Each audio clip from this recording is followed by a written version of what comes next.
Good morning मेरे प्यारे प्यारे बच्चों, कैसे हैं आप। आई होप आप सब अच्छे होंगे और कोविड से भी सेफ होंगे। आज हम पढ़ेंगे बहुत ही इम्पोर्टेंट टॉपिक जो 10th क्लास से लेके आगे कॉम्पिटिटिव एग्जाम तक आपका पीछा नहीं छोड़ेगा, जिसका नाम है ट्रिग्नोमेट्री। इसको समझ में आ गया तो बहुत ही इंटरेस्टिंग चैप्टर लगता है, और नहीं समझ में आया तो बच्चे बहुत ही ज़्यादा बोर होते हैं। तो आज मैं इसको पढ़ाऊंगी। आज के बाद आप इस चैप्टर को लेके कभी भी बोरियत फील नहीं करेंगे। तो चलिए हम स्टार्ट करते हैं ट्रिग्नोमेट्री को पढ़ना।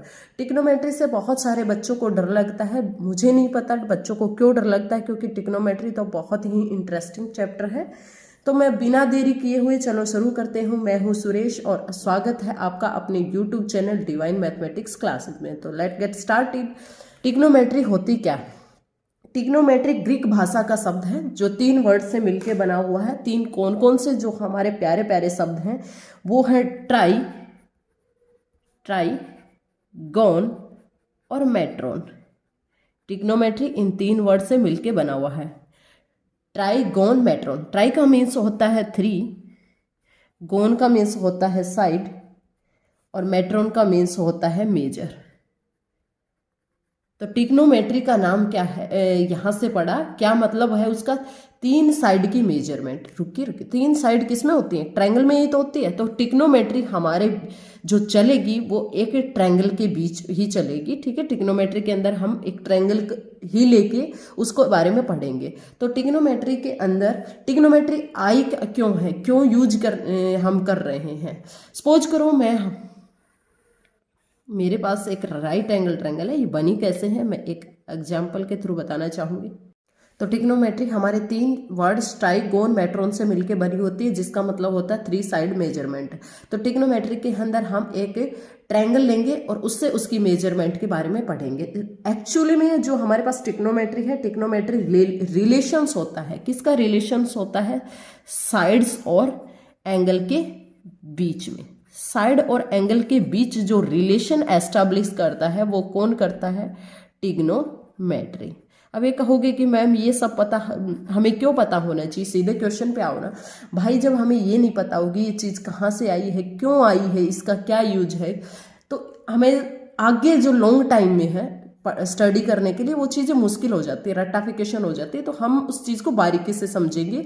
ट्रिग्नोमेट्री आई तो आई है तो उसका कोई ना कोई यूज होगा। वो साइड और एंगल के बीच में रिलेशन एस्टैब्लिश करने के लिए आई। आपको पता है साइड को मेजर करने के लिए हमारे पास डायरेक्ट और इनडायरेक्ट 2 मेथड होते हैं। डायरेक्ट मेथड के अंदर हम क्या करते हैं, कोई स्केल लेते हैं और स्केल के थ्रू हम क्या करते हैं, उसके साइड को मेजर करते हैं। दूसरा इनडायरेक्ट मेथड, सपोज करो मेरे पास ये जो है, ये मेरे पास कुतुब मीनार है। मैं यहाँ खड़ी कुतुब मीनार को देख रही हूँ।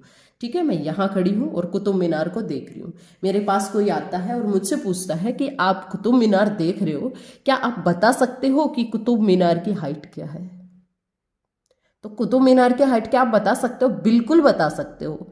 ठीक है, अब क्या कहोगे मैम इतना बड़ा स्केल कैसे यूज करेंगे? भाई स्केल यूज नहीं करते जब हमें ये पता है कि यहाँ पे हमारे बीच जो एंगल बन रहा है, मैं जो आंखों से ऊपर की साइड देख रही हूँ कुतुब मीनार के टॉप को, तो जो यहाँ एंगल बन रहा है उस एंगल के थ्रू मैं इसकी हाइट को मेजर कर सकती हूँ। ठीक है, अभी हमारे पास माउंट एवरेस्ट लेना चाहूँ। माउंट एवरेस्ट की हाइट आपने बुकों में पढ़ी हुई 8,848 पहले पढ़ते थे, आजकल 8,850 मीटर पढ़ते हैं।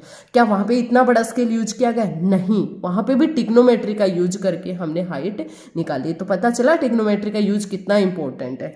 तो ट्रिग्नोमेट्री हमारे जो आज का टेक्नोलॉजी है उसके अंदर इसका बहुत ही ज़्यादा यूज किया जाता है। इसी वजह से आजकल जो कॉम्पिटिटिव एग्जाम है इसके अंदर ट्रिग्नोमेट्री का कुछ पोर्शन कंपलसरी कर दिया है। और हमारे जो बोर्ड एग्जाम है उसमें 10th से ही स्टार्ट हो जाता है। 10th 11th 12th पूरी की पूरी ट्रिग्नोमेट्री से भरी हुई है। तो ट्रिग्नोमेट्री के बारे में पढ़ने से पहले मैं बताऊंगी ट्रिग्नोमेट्रिक जो रेशियो होता है वो क्या होता है। तो ट्रिग्नोमेट्री के लिए हमारे पास सबसे पहले यहाँ पे जब मैंने इसकी हाइट को देखा, ठीक है, तो ये हाइट देखा तो यहाँ पे जो एंगल बना वो 90 डिग्री का बना। यहाँ पे कोई ना कोई एक्यूट एंगल बनेगा। ठीक है, तो ट्रिग्नोमेट्रिक रेशियो क्या होता है एंगल का, मैं ये बताना चाहूंगी।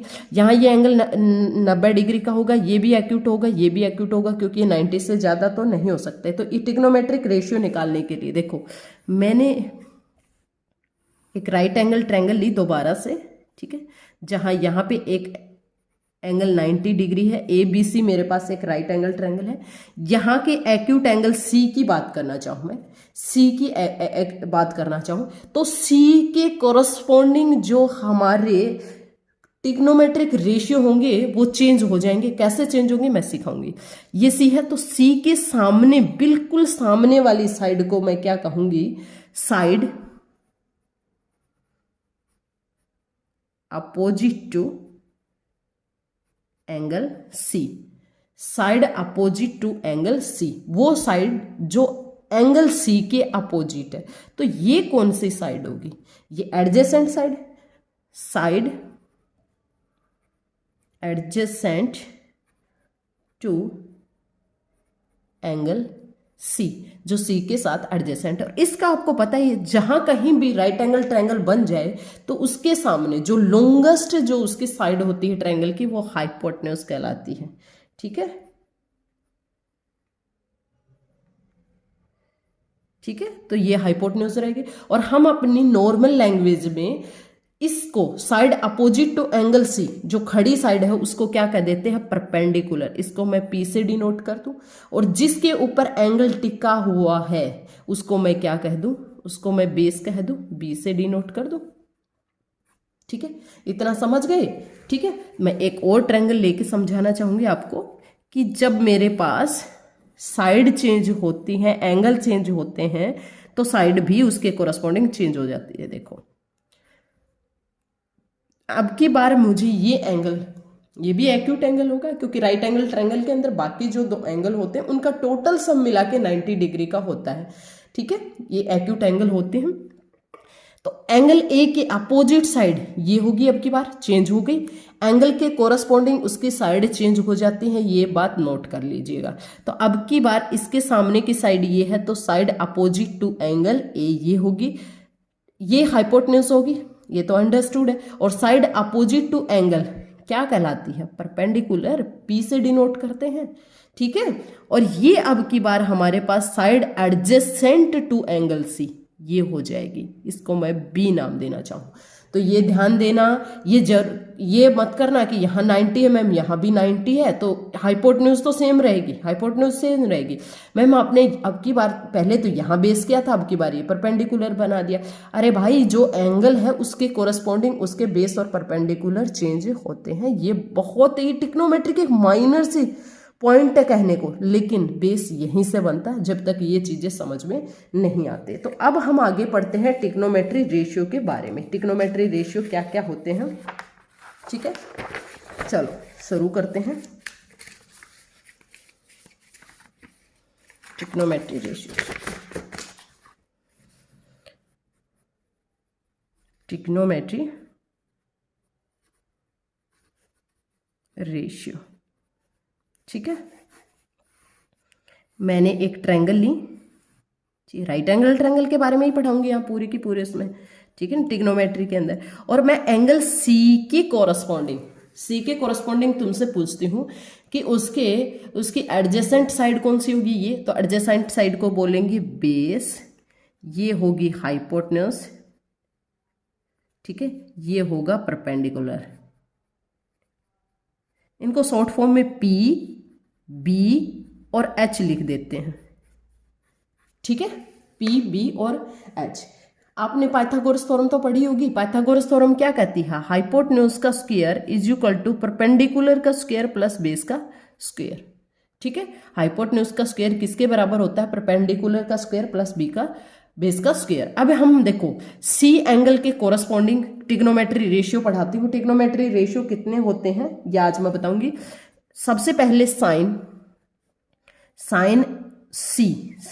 C का मतलब सबसे इंपॉर्टेंट बात नोट करने की, वेरी वेरी इंपॉर्टेंट, ठीक है। अब ये कहोगे मैम आप वीडियो बहुत लंबा बनाते हो, भाई लंबा बनाना पड़ता है, एक एक कंसेप्ट को समझोगे तो टाइम लगेगा, ठीक है।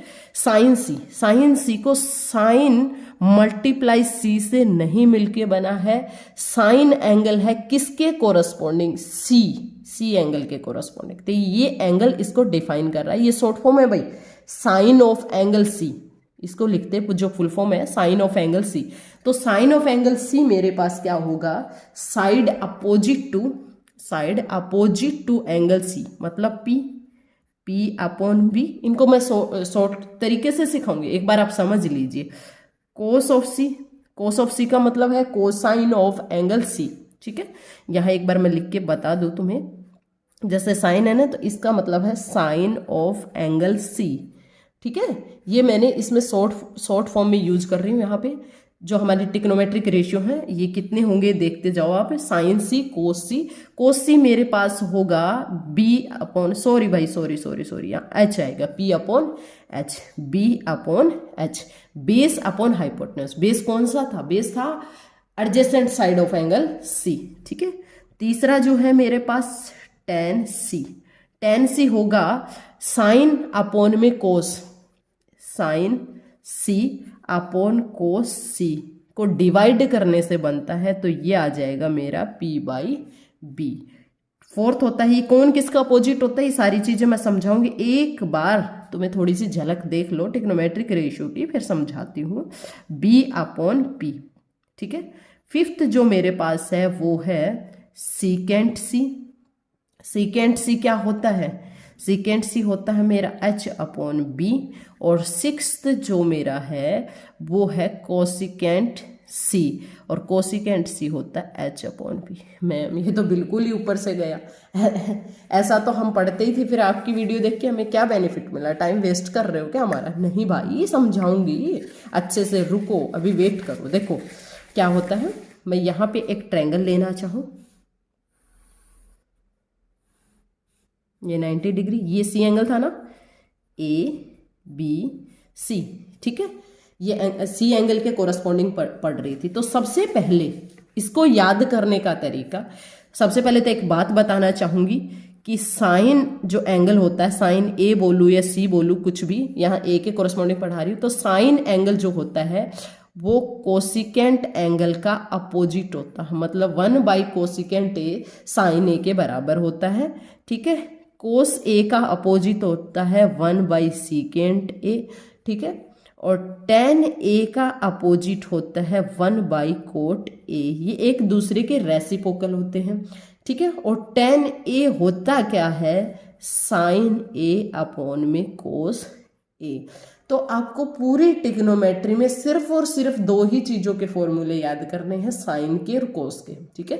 टेन उसी से बन जाएगा, टेन क्या बनेगा, साइन को कोस को डिवाइड करूंगी, जिस भी एंगल के कोरस्पॉन्डिंग होंगे उन दोनों को डिवाइड करूंगी, तो वहां से मेरा टेन निकल जाएगा।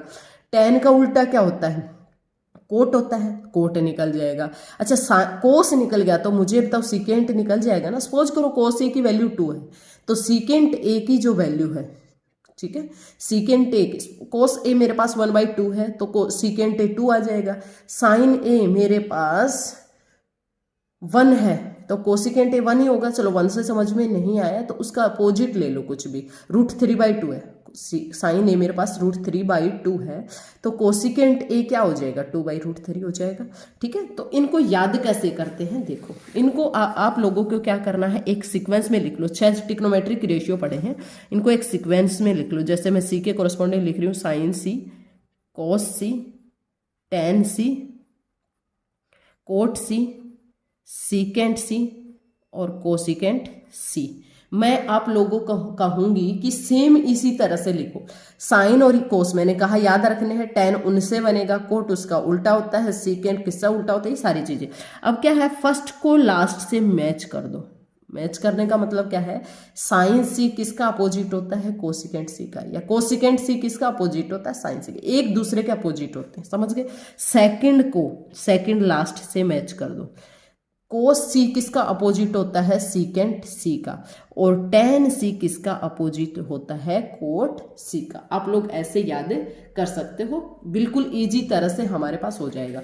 अब मैम ये भारी भरकम चीज कैसे समझ में आए कि P/H, B/H, P/B? अरे भाई इसके लिए हमारे पास है ना एक जादू है ना, जादू, ठीक है, जादू मारेंगे याद हो जाएगा भाई। एक ट्रिक है, ट्रिक क्या है मैं बताना चाहूंगी। ट्रिक बच्चे इसको 2-3 तरह से करते हैं। पंडित बद्री प्रसाद हर हर बोले। पंडित बद्री प्रसाद हर हर बोले। ध्यान रखना है, नीचे वाले सीक्वेंस को भी आगे से ही लिखना है। ये मैम ये क्या बता रहे हो, ठीक है। और इसको दूसरा तरीके बच्चे कैसे याद करते हैं, पाकिस्तान भूखा प्यासा, हिंदुस्तान हरा भरा, दो तरीके से याद करते हो। इससे पूरी की पूरी टेबल हमें याद हो जाएगी, ठीक है। और वैसे भी मैंने कहा साइन याद हो गया, साइन और कोस, तो बाकी तो सब अपने आप बन जाएंगे क्योंकि उनके डिवाइड करने से बनते हैं। तो बनते कैसे हैं, पहला शुरू कहां से करोगे, साइन से शुरू करोगे, साइन ए से। चलो मैं दूसरे पेज पे समझा देती हूँ इस चीज को, यहां समझा देती हूँ। पाकिस्तान भूखा प्यासा, हिंदुस्तान हरा भरा, ठीक है। या पंडित बद्री प्रसाद हर हर बोले, ठीक है।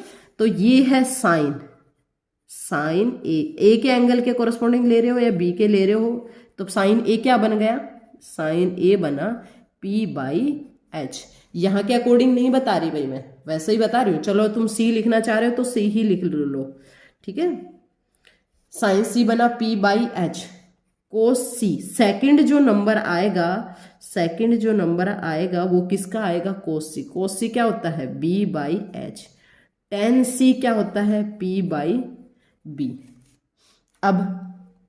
अब उल्टा लिखना शुरू कर दो, उल्टा लिखना। यहां देखो, यहां आया था कोस सी, यहां आया था टेन सी, ठीक है, समझ गए। अब आगे से लिखोगे तो साइन का अपोजिट, साइन के नीचे क्या बनेगा, उसका अपोजिट कोसिकेंट सी बनेगा ना। तो कोसिकेंट सी बनेगा H/P। नीचे से पढ़ना है, कोस का उल्टा क्या था, सीकेंट सी। तो सीकेंट सी क्या बनेगा, सीकेंट सी बनेगा H/B। और इस टेन का उल्टा उसके नीचे लिखो, कोट सी होता है, कोट सी। तो कोट सी को मैं क्या लिखूंगी, B/P, ठीक है। आई होप आपको समझ में आ गया होगा, नहीं समझ में आया दोबारा सुन लो। एक चीज तो सिर्फ आपको ये ध्यान रखना, बच्चे बहुत ज्यादा कंफ्यूज होते हैं। हाइपोटेन्यूज सेम रहेगी भाई, और जो एंगल होगा उसके कोरस्पॉन्डिंग परपेंडिकुलर और बेस चेंज होंगे। वेरी वेरी इंपॉर्टेंट पॉइंट है, मैं बार बार रिपीट कर रही हूँ। आप ये कहोगे मैम बोर कर रहे हो, बोर नहीं कर रही भाई, मुझे पता है बच्चे कहाँ गलती करते हैं, उसी पॉइंट के ऊपर बार बार फोकस कर रही हूँ। जो एंगल की बात कर रही हूं उसके अपोजिट ठीक है, उसके बिल्कुल सामने चले जाओ, वो उसका P बन जाएगा। और जिस पे वो टिका है, बाकी जो बच गया, दो चीज पता चल गई। तो आपको पता ही पाइथागोरस थ्योरम में P, B और H होता है, तो वो B बन गया। जब यहां पे एंगल की बात करूंगी, यहां पे एंगल A की बात करूंगी, तो A की बात करूंगी तो उसके सामने वाला P बनेगा, ये P होगा और ये B बनेगा। तो एंगल के कोरस्पॉन्डिंग आपको देखना है कि साइन चेंज होगा, कोस चेंज होगा, टेन, सारी की सारी वैल्यू चेंज हो जाएंगे। ये आपको याद रखना, पंडित बद्री प्रसाद हर हर बोले, ठीक है। ऊपर लिखोगे साइन कोस टेन, इनके नीचे इन्हीं के नीचे उनके उल्टे लिखने हैं, ठीक है। टेन के नीचे कोट, कोस के नीचे सीकेंट और साइन के नीचे कोसिकेंट। और पढ़ना कैसे है, अब के बाद नीचे से ऊपर पढ़ना, नीचे से ऊपर पढ़ना, पहले ऊपर से नीचे पढ़ा था, बिल्कुल इजीली समझ में आ जाएगा।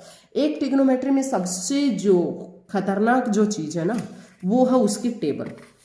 आज मैं उसको भी बहुत इजी तरीके से समझाऊंगी, ठीक है। बहुत सारे टीचर उसी तरीके से समझाते हैं, लेकिन मैं कुछ एक और तरीका लेके आई हूँ जिससे वो और भी इजी बन जाएगी, ठीक है। तो उसको पढ़ने से पहले, और एक चीज आपको क्या ध्यान देना था, मैंने अभी अभी कहा था कि आपको ये देखना है कि जो साइन सी जब मैं बोल रही हूं तो ये साइन और सी की मल्टीप्लीकेशन नहीं है, ये साइन है किस एंगल के कोरस्पॉन्डिंग, सी एंगल के कोरस्पॉन्डिंग। तो इसके बिना, एंगल के बिना इस वैल्यू का, ट्रिग्नोमेट्रिक रेशियो का कोई भी इंपॉर्टेंस नहीं है, ठीक है। एक बहुत इंपॉर्टेंट पॉइंट मैं बताना चाहूंगी, जो ट्रिग्नोमेट्रिक रेशियो होते हैं वो लेंथ के अकॉर्डिंग वेरी नहीं करते, वो एंगल के अकॉर्डिंग वेरी करते हैं। सपोज करो मेरे पास एक ट्रायंगल ये थी, ठीक है, और एक ट्रायंगल मेरी ये है। आप लोगों को थोड़ा सा आइडिया आ गया होगा, ये छोटी ट्रायंगल है, ये बड़ी ट्रायंगल है। मैंने कहा ABC, ठीक है। ये सपोज करो 5 सेंटीमीटर है, यहाँ पे ये 10 सेंटीमीटर, ठीक है। यहाँ पे एंगल C है, यहाँ पे भी, इसका भी नाम है बी सी देना चाहूंगी, यहाँ भी एंगल सी है। तो आप देखोगे साइन सी जो है ना, साइन सी है, क्या होता है, ये एच है, साइन सी के अकॉर्डिंग ये जो एंगल बनेगा ये पी बनेगा, ये बी बनेगा, तो पी बाई एच होता है, पी बाई एच होता है।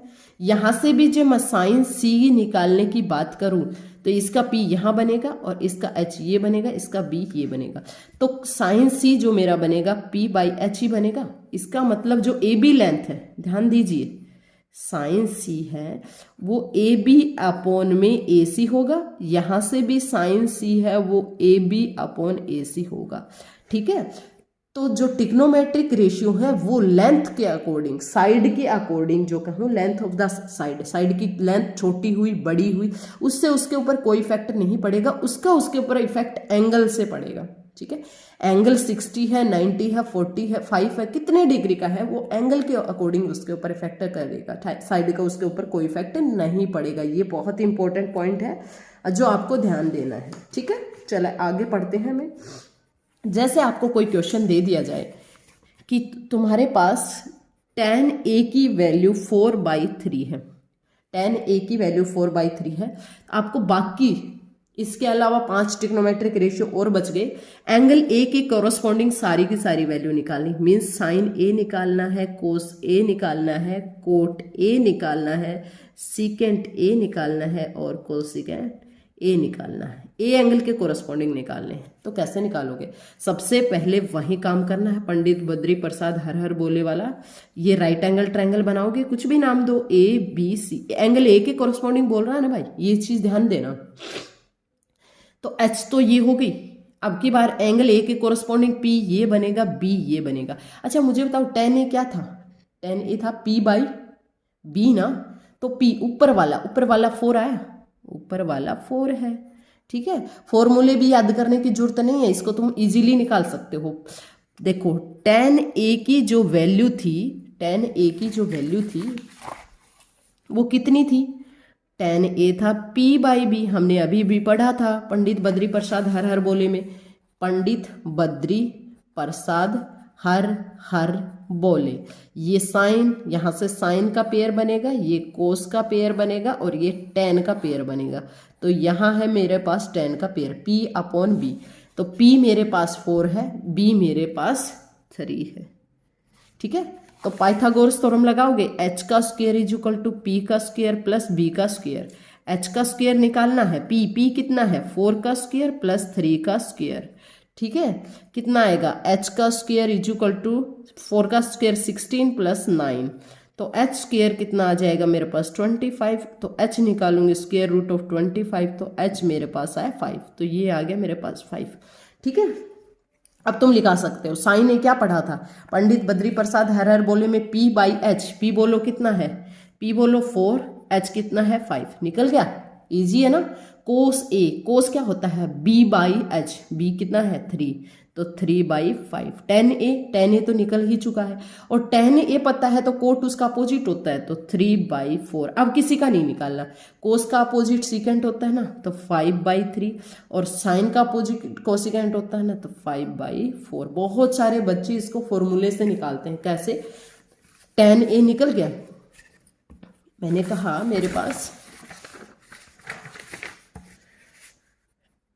tan a गिवन है 4/3, दूसरा तरीका ये है, लेकिन मैं जो बता रही हूँ बहुत ही इजी तरीका है। tan a 4/3 आ गया, कैसे करेंगे? 1 प्लस tan स्क्वायर a होता है सीकेंट स्क्वायर a, ये हमारे पास फॉर्मूला होता है भाई। तो यहाँ पे तुम रखोगे वैल्यू 1 प्लस 4/3 का whole square is equal to secant square a, यहाँ से हमारे पास सीकेंट आएगा, सीकेंट से कोस निकल जाएगा, tan से कोट निकल जाएगा, फिर साइन का फॉर्मूला लगाना पड़ेगा। अरे तो उससे तो इजी है ना, ट्रायंगल बनाओ, उसमें ये p हो गया, ये b हो गया, पाइथागोरस थ्योरम से h निकाल लो, सारे की सारी वैल्यू आ जाएंगी। तो ये क्वेश्चन आ गया तो ये समझो कि ट्रिग्नोमेट्री का बेस आपका काफ़ी मजबूत हो गया, ठीक है। तो इसके चक्कर में पढ़ना ही नहीं है, फॉर्मूलों के चक्कर में, ठीक है। इसके काफ़ी इजी, अपने एक ट्रायंगल ड्रॉ करो और ये पता होना चाहिए tan a किससे मिलके बना होता है, p कौन सी है, एंगल जो एंगल तुम दे रहे हो उसके अकॉर्डिंग, इसके अकॉर्डिंग P ये है ना, ठीक है, और B ये है और H ये है। तो P आया मेरे पास 4, B आया मेरे पास 3, तो H मैंने निकाला 5। अब पता है साइन ए क्या बनेगा, साइन ए होता है मेरा P/H, तो 4/5 आ गया, ठीक है। कोस ए क्या होता है B/S, 3/5 आ गया। वहां से tan ए 4/3 है, तो कोट इसका उल्टा होगा, 3/4 हो जाएगा।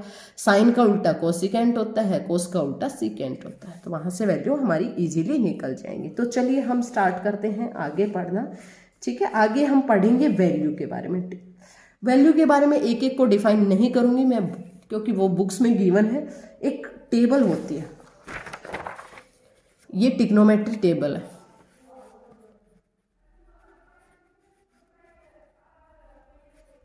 ट्रिग्नोमेट्रिक टेबल, ठीक है। बच्चे इसको रट्टा लगाते रहते हैं, मैम याद नहीं होती भूल जाते हैं, मैम याद नहीं होती भूल जाते हैं, ठीक है। इसको मैं 2 तरीके से कराऊंगी, जो आपको इजी लगे वो आप कर सकते हो, बहुत ही इजी तरीके से कराऊंगी, ठीक है। क्या है, ये एंगल है 0 degree, 30 degree, 45 degree, 60 degree, 90 degree, क्योंकि हमारे यही बेस एंगल होते हैं। ये एंगल की वैल्यू पता है तो आप लोग उससे आगे की वैल्यू निकाल सकते हो, ठीक है। 0 डिग्री की 30, ये यहाँ है, ऐसे है, sine 0, sine 30 degree, sine 45, sine 60 degree, sine 90 degree, फिर cos 0 degree, cos 30 degree, cos 45 degree, cos 60 degree, cos 90 degree, ऐसे है। इस टेबल के अकॉर्डिंग तुम्हें जो ये वाला एक तरीका बता रही हूँ, इसके अकॉर्डिंग सिर्फ और सिर्फ तुम्हें किसकी वैल्यू याद करनी है, सिर्फ और सिर्फ साइन की वैल्यू, और याद भी नहीं करनी। क्या करना है, 0 है ना, देखो मैं यही समझाना चाहूँ, नीचे साइन ए ना 0 वाला कॉलम है ना, 0 से ही काउंटिंग शुरू कर दो, 0 1 2 3 4, 90 तक 4 तक काउंटिंग आ जाएगी, 0 1 2 3 4, सबके नीचे 4 लगा दो और सबके ऊपर स्क्वायर रूट लगा दो। नीचे तक आना चाहिए भाई स्क्वायर रूट, ऊपर तक नहीं रखना है, सबके ऊपर स्क्वायर रूट लगा दो। क्या करना है, 0 से शुरू करना है, ठीक है। 0 एंगल के नीचे 0, 30 के नीचे 1, 45 के नीचे 2, 60 के नीचे 3 और 90 के नीचे 4, सबके नीचे 4 लगा दो, 4 से उसको डिवाइड कर दो, सबके स्क्वायर रूट निकाल दो, साइन ए की वैल्यू आ जाएंगी। 0 एक बार लिखना चाहूंगी, 4 का स्क्वायर रूट क्या होता है 2, ठीक है, और 0 के ऊपर स्क्वायर रूट का कोई इफेक्ट नहीं होगा, 1 के ऊपर स्क्वायर रूट का फर्क नहीं होगा, नीचे आएगा 2, ठीक है। ये हमारे पास क्या आ जाएगा, पहले तो ये कट जाएगा, 1/2 आएगा, ठीक है, और फिर नीचे स्क्वायर रूट बच जाएगा 2 का, रूट 3 आएगा, 3 का स्क्वायर रूट रहेगा, 4 का 2 आ जाएगा, ये 4 से 4 कैंसिल हो गया, ठीक है, या ये कहो 2 बन गया, 2/2 इसका 1 आ गया। ये साइन ए की वैल्यू होगी कितने डिग्री पे, ये 0 डिग्री पे, ये 30 डिग्री पे। हम असेंडिंग ऑर्डर में चल रहे हैं भाई, असेंडिंग ऑर्डर का मतलब है सीढ़ियों पे चढ़ रहे हैं, हम आगे बढ़ रहे हैं।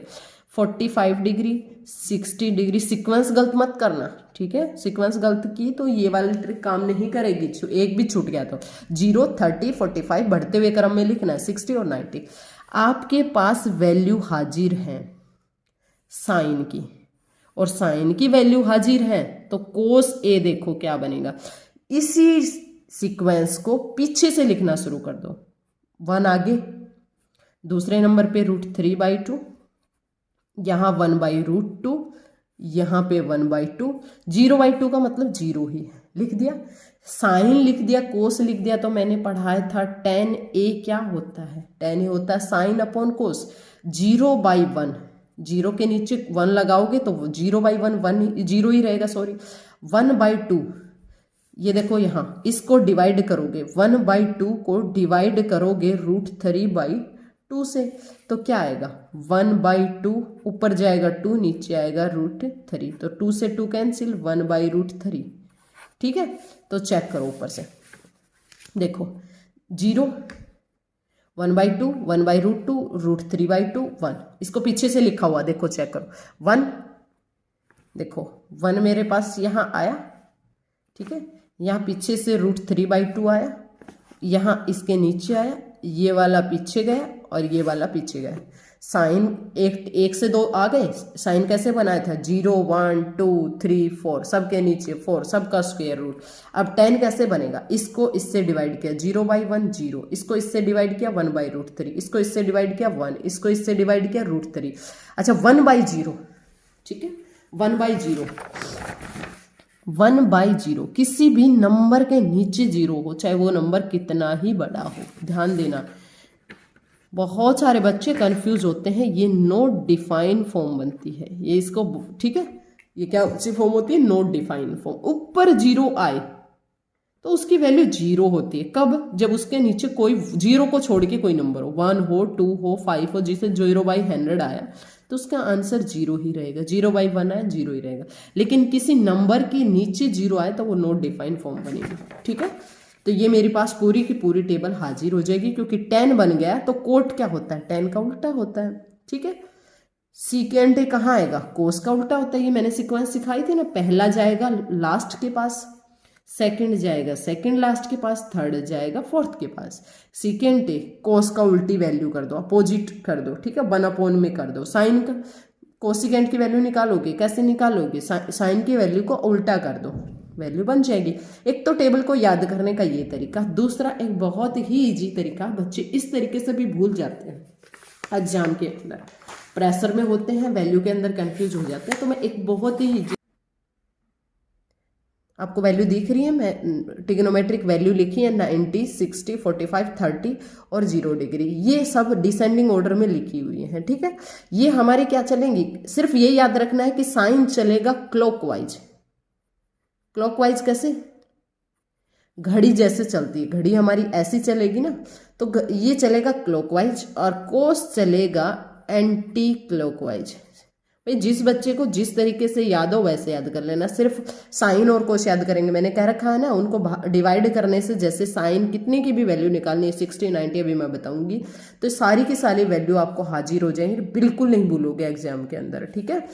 10 तो अपने आप डिवाइड करने से बन जाता है, तो क्या करना है भाई, जैसे तुम्हें निकालना है साइन 60 डिग्री, साइन 60 डिग्री 60 यहाँ है, तो घड़ी की सुई ऐसे चलेगी, मतलब नीचे की साइड आएंगे, इससे आगे कितनी उंगलियां 1 2 3 लिखो, उसके ऊपर स्क्वायर रूट लगा दो और सबको नीचे 2 से डिवाइड कर दो, साइन 60 होगा √3/2। साइन 45 डिग्री पता लगाना है, इससे नीचे कितनी उंगलियां हैं 2, ठीक है, 2 के ऊपर स्क्वायर रूट लगा दो, सबको डिवाइड करना है 2। साइन 45 क्या होगा, इसको काटोगे तो 1/√2 आएगा। और देखो साइन 90 की बात करो, साइन नहीं समझा रही हो एक बार, 90 यहाँ है, इससे नीचे कितनी उंगलियां 4, मैंने क्या कर रखा, जितना भी नंबर आए उसके ऊपर स्क्वायर रूट लगा दो, और डिवाइड किससे करना, डिवाइड सबको 2 से करना है, ठीक है। ऊपर वाले के स्क्वायर रूट लगाते हैं, नीचे वाले को उसे, ठीक है। तो ये कितना बनेगा, स्क्वायर रूट ऑफ 4 2 2/2 1, तो साइन 90 की वैल्यू क्या होती है 1। अब बात करते हैं कोस की, कोस 60 डिग्री की बात करना चाहो, कोस चलेगा उल्टा, तो इससे आगे कितनी उंगलियां हैं, एक, उसके ऊपर लगा दो रूट, उसके ऊपर तो हालांकि कुछ फर्क नहीं पड़ेगा, लेकिन तरीका है उसी से समझो, सबके नीचे 2, तो वैल्यू आई, ठीक है।